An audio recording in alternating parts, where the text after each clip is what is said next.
Chapter 12. Tooth.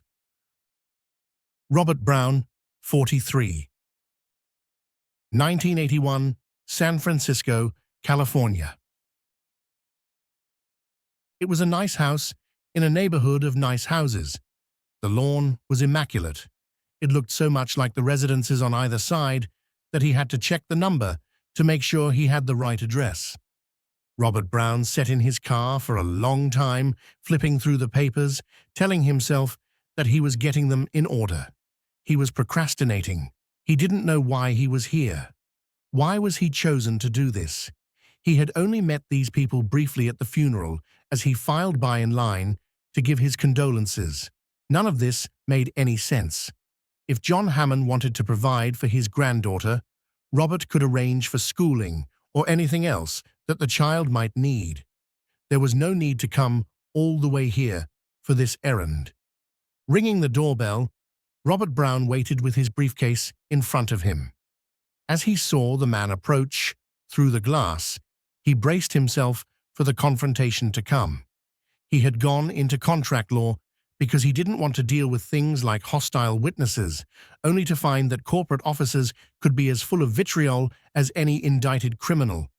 He much preferred to deal with paperwork from his desk. The conversation that followed contained more than a bit of animosity.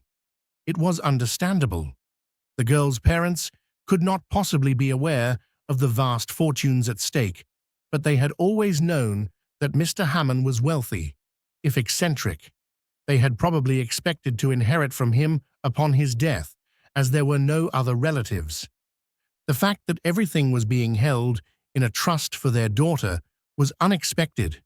The fact it was structured in a way outside of their control was maddening. The check Robert delivered to them was somewhat appeasing. It should be, with the amount of zeros in the number. The agreement they had signed allowing for special considerations on behalf of their daughter was quickly forgotten. He dreaded the next part of his task far more. He felt uncomfortable as they led him down the hallway to the room with drawings of dinosaurs taped to the door. He did not like children. They were loud, messy, and this one was crying. He did not know how to console a mourning child.